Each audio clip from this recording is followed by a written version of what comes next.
Hello everyone, मेरा नाम खुशी है। आज हम क्लास 7th का मरहाल बुक का तीसरा पोएम पढ़ने जा रहे हैं, जिसका नाम है फूल और कांटा।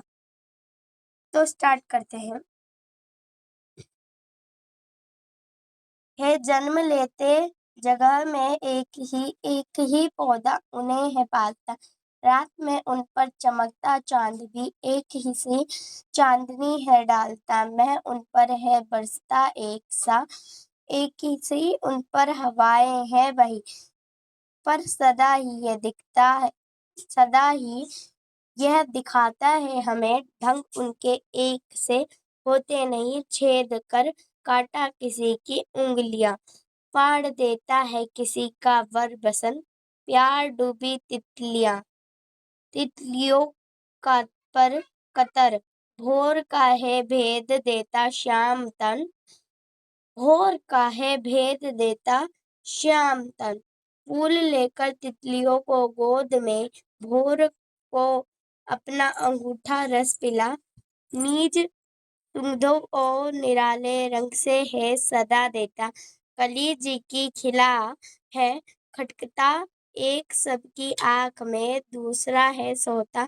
सुशीश पर किस तरह कुल की बड़ाई काम दे, जो किसी में हो बड़पन की कसर। इसको लिखा है अयोध्या सिंह उपाध्याय हरिओध ने। अब मतलब हम इसका समझेंगे। तो स्टार्ट करते हैं। पहले पंक्ति क्या थी? है जन्म लेते जगह में एक ही पौधा उन्हें है पालता। तो इसका मतलब है, क्या भाव है इसका? फूल और कांटा एक ही जगह पे होते हैं और एक ही पौधे पर जन्म लेते हैं, और इसका अर्थ है यानी कि दोनों एक ही जैसे वातावरण में पलते हैं।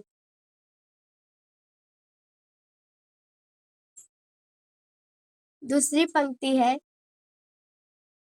रात में उन पर चमकता चांद भी एक ही सी चांदनी है डालता। भाव, दोनों पर एक ही चांदनी पड़ती है, अर्थात उनके जीवन में मिलने वाले संसाधन एक जैसे, यानी कि जो जीवन तो सभी का ही है, और जैसे कि जो संसाधन उनको मिलते हैं वो एक ही जैसे होते हैं। तीसरी पंक्ति है, मैं उन पर बरसता एक सी उन पर हवाएं हैं वही। मह यानी वर्षा और बही यानी बहना।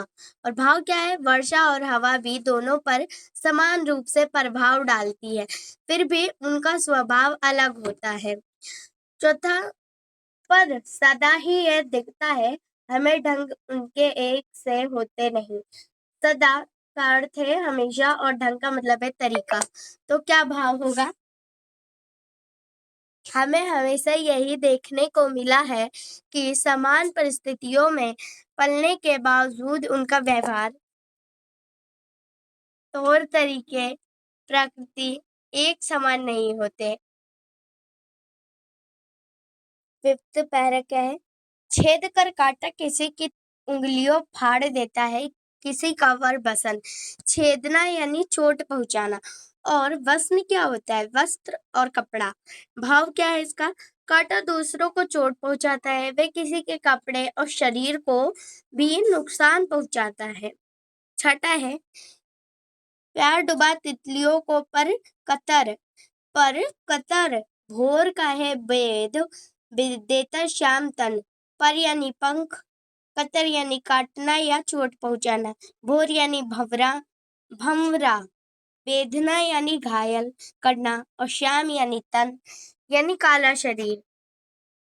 भाव क्या है? काटा तीलियों के नाजुक पंखों को काटता है और भंवरे के काले शरीर को भी घायल कर देता है। सातवां पैरा है, फूल लेकर तितलियों को गोद में, भोर को अपना अनूठा रस पिला। अनूठा यानी अद्भुत और पिला यानी पिलाना। तो भाव क्या बताएं? इसके विपरीत फूल प्रेम से भरे हुए होते हैं, वे तितलियों को अपने पास बुलाते हैं और भोरों को मधुर रस देते हैं। आठवां पैरा, नीचे सुगंधों और निराले रंग से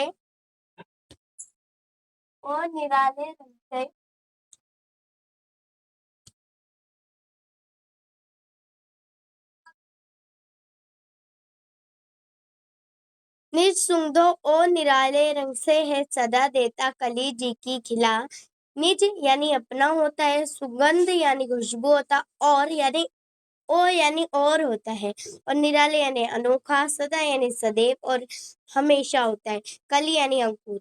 जो भाव थे वो फूल अपनी खुशबू और सुंदर रंगों से मन को प्रसन्न करता है और वातावरण को आनंदित करता है। है खटकता एक सबकी आंख में, दूसरा है सोता सुर शीश पर।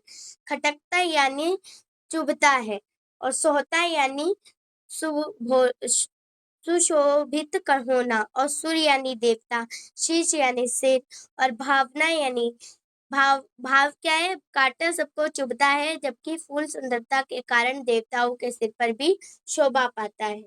10वीं पंक्ति क्या है? किस तरह कुल की बड़ाई काम दे जो किसी में हो बड़पन की कसर। कुल यानी वंश परिवार, बड़ाई यानी सम्मान, बड़पन यानी महानता, और कसर यानी कमी। भाव क्या है? अंत में कवि कहते हैं कि कुल या वंश की महानता तभी मायने रखती है जब व्यक्ति में स्वयं महानता हो। केवल अच्छे कुल परिवार परिवेश में जन्म लेना पर्याप्त नहीं है। यदि व्यक्ति के अंदर अच्छे गुण नहीं है, सिर्फ अच्छे कुल में जन्म लेने से कोई महान नहीं बनता। कवि से परिचय क्या है? कवि से, उठो लाल अब आंखें खोलो, पानी लाई हूँ मुंह धो लो। बचपन में ये प्यारी कविता आपने भी पढ़ी होगी क्या? उठो लाल अब आंखें खोलो, पानी लाई हूँ मुंह धो लो। उठो लाल अब आंखें खोलो, पानी लाई हूँ मुंह धो लो। इस कविता को रचने वाला अयोध्या सिंह उपाध्याय हरिओद ही है। फूल और कांटा के कवि हैं। बच्चों के लिए उन्होंने अनेक रोचक कविताएं लिखी है। उनका जन्म आज आजमगढ़ जो कि उत्तर प्रदेश में है, वहां पे हुआ था। हरिओद जी की चरिचित काव्य कृति प्रिय प्रवास को खड़ी बोली का पहला महाकाव्य माना जाता है। बच्चों के लिए उनके अनेक कविता संकल्प प्रकाशित है, जिनमें चंद्र खिलौना, खेल और खेल तमाशा उल्लेखनीय और ये सारी चीजें बताई गई है। चलो हम दोबारा पढ़ लेते हैं इनका एक प्यारी कविता। उठो लाल अब आंखें खोलो, पानी लाई हूँ मुंह धो लो। उठो लाल अब आंखें खोलो, पानी लाई हूँ मुंह धो लो। इनका जन्म 1865 से लेकर 1947 तक है। Thank you. अगली वीडियो में मैं आपको क्वेश्चन आंसर लाऊंगी। थैंक यू आपकी